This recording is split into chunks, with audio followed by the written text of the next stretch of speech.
Les amis, ravi de vous retrouver aujourd'hui pour une nouvelle vidéo et on débriefe évidemment ce match d'ouverture de l'Euro 2024 Allemagne-Écosse qui s'est soldé sur cette cinglante victoire de la National Mannschaft 5 buts à 1. Évidemment, on va débriefer ce match et je tiens à vous préciser que chaque soir, je débrieferai tous les matchs de l'Euro au rythme d'une vidéo par jour, voilà, où à chaque fin de journée, on sera là pour débriefer donc les trois matchs de la journée à chaque fois. Aujourd'hui, par chance ou par malchance, on n'a eu qu'un seul match puisque c'était le premier jour de la compétition, donc je vais me concentrer sur Allemagne-Écosse, mais tout au long de la compétition, à la fin de la journée, on débriefera tous les matchs qui ont eu lieu. Et aujourd'hui, on va évidemment parler de ce Allemagne-Écosse avec cette équipe d'Allemagne qui a été très très séduisante. Et le premier point que j'aimerais aborder, ce serait quand même le Nagelsmann Ball, parce qu'aujourd'hui, on a vraiment vu le style Nagelsmann, c'est-à-dire cette capacité à aller presser très haut, ce fameux contre-pressing, ce Gegenpressing, comme aiment dire les Allemands. Donc c'est vrai que les Écossais ne pouvaient absolument pas respirer, mais c'était aussi dû à la faiblesse de cette équipe écossaise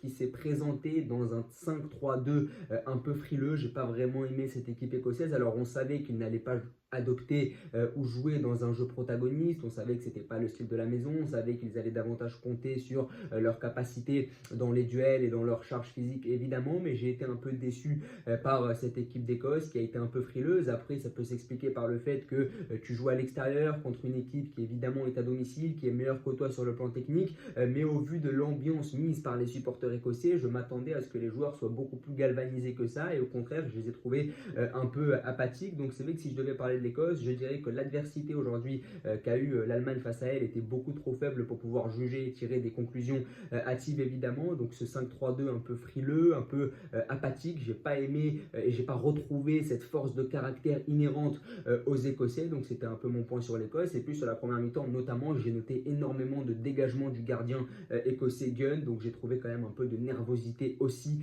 un peu de pression chez ces Écossais qui avaient pourtant fait une campagne de qualif plutôt prometteuse en battant l'Espagne notamment, mais qui était quand même sur une mauvaise dynamique sur les derniers mois avec une seule victoire sur les 9 derniers matchs. Mais c'est vrai que j'ai été déçu par le manque d'agressivité de ces Écossais, et à défaut d'être bon techniquement, je m'attendais à ce qu'ils soient bons dans l'engagement. Et si je devais parler de l'Allemagne, eh bien si on avait des doutes sur le duo Wirtz-Musiala, eh bien là on a tout ôté, parce que c'est vrai que beaucoup disaient est-ce qu'ils vont être complémentaires, ils sont rivaux toute l'année en club, est-ce qu'en sélection ça peut fonctionner. On avait déjà eu un avant-goût en mars lors du match face à l'équipe de France et lors du match face aux Pays-Bas sur les deux victoires du début de l'ère Nagelsmann. On a vu que ce sont deux joueurs qui sont tout à fait capables de jouer ensemble. Dans cette animation, c'est pour ça que je parle de Nagelsmann Ball, parce que dans cette animation, eh bien, tu as Gundogan qui, quand l'Allemagne a le ballon, Gundogan monte d'un cran, Wirtz et Musiala viennent dans l'axe là aussi pour créer évidemment un surnombre. Comme cette équipe d'Écossaise était à 3 centraux derrière, eh bien, ça crée un énorme surnombre puisque tu avais Havertz, Wirtz, Musiala, Gundogan. Donc évidemment, ça crée un surnombre. Ça permettait à Kimmich et Mittelstadt de monter aussi, de prendre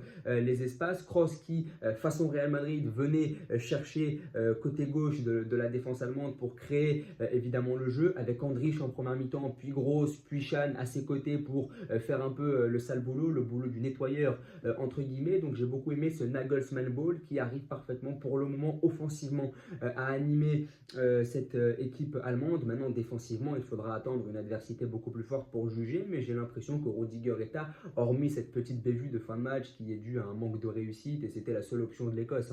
La seule option de l'Écosse, c'était de pouvoir marquer sur coup de pied arrêté. Et bien à part cette bévue de fin de match, on a parfaitement vu que cette équipe allemande était parfaitement sereine sur ce match-là. Je n'ai pas grand-chose à ajouter, si ce n'est que l'Allemagne a été très impressionnante, que le Nagelsmann Ball est enfin présent. On a aussi vu les entrées en jeu intéressantes de Thomas Müller, par exemple, de Niklas Füllkrug qui est allé de son but, qui a failli mettre un doublé. J'ai un peu plus de mal avec Leroy Sané, je trouve qu'il a un peu raté son entrée, c'est à l'image de sa carrière. Leroy Sané, beaucoup d'irrégularités, problème aussi dans l'état d'esprit, j'ai l'impression. J'ai trouvé que sur son entrée en jeu, il était un peu nonchalant, et ça contraste avec Musiala et Wirtz qui sont clairement les symboles du renouveau allemand, les symboles de cette ère Nagelsmann qui s'ouvre sur la National Mannschaft, parce que Nagelsmann, quand il est arrivé, il a tranché dans le vif, il a dit que Musiala et Wirtz allaient être titulaires et exit un peu les mecs de cette génération 95-96, que ce soit Sané qui est rentré aujourd'hui en fin de match, que ce soit Gnabry ou Goretzka qui n'ont pas été appelés, ou encore Zule. Donc c'est vrai qu'il a un peu fait table rase de cette génération qui a globalement déçu sous le maillot de la sélection allemande pour mettre en place les petits jeunes. Et on l'a vu, le but de Wirtz sur le service de Kimmich, le but de Musiala avec ce contrôle orienté.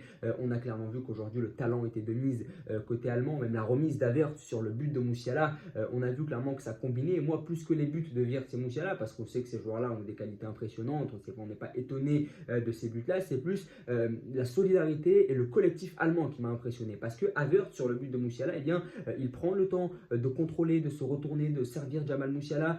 Kimmich, sur le but de Wirtz, il prend le temps de jouer le retrait de la bonne manière là aussi. Donc c'est vrai qu'on a senti cette solidarité et ce collectif très fort. Emre Can, par exemple, qui rentre en fin de match, qui n'a pas été appelé dans un premier temps, donc on pourrait se dire qu'il fait un peu la gueule, d'autant plus que quand Andrich a pris jaune, je m'attendais à ce que ce soit Can qui rentre, finalement c'est grosse. Et Can, dans l'état d'esprit, il a été parfait. Même en dernier remplaçant, eh bien, il est rentré, il a marqué son but dans l'état d'esprit.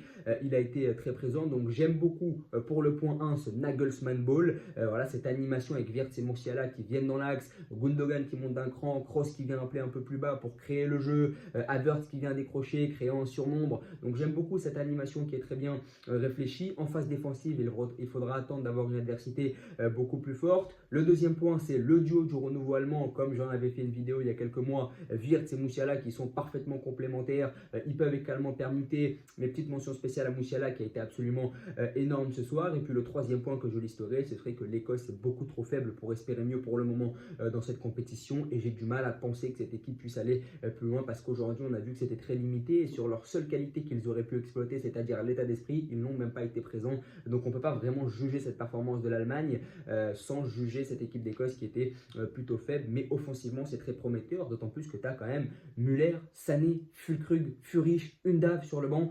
Donc évidemment, cette équipe allemande est très impressionnante en termes de réservoir. En tout cas, n'hésitez pas à me dire ce que vous en avez pensé. Demain, on se retrouve à la même heure pour débriefer les 3 matchs de la journée, Hongrie-Suisse, Espagne-Croatie et Italie-Albanie. Donc voilà, n'hésitez pas à vous abonner, à liker et à partager, c'est très très important. Et bonne soirée à vous, on va profiter de cet euro ensemble évidemment.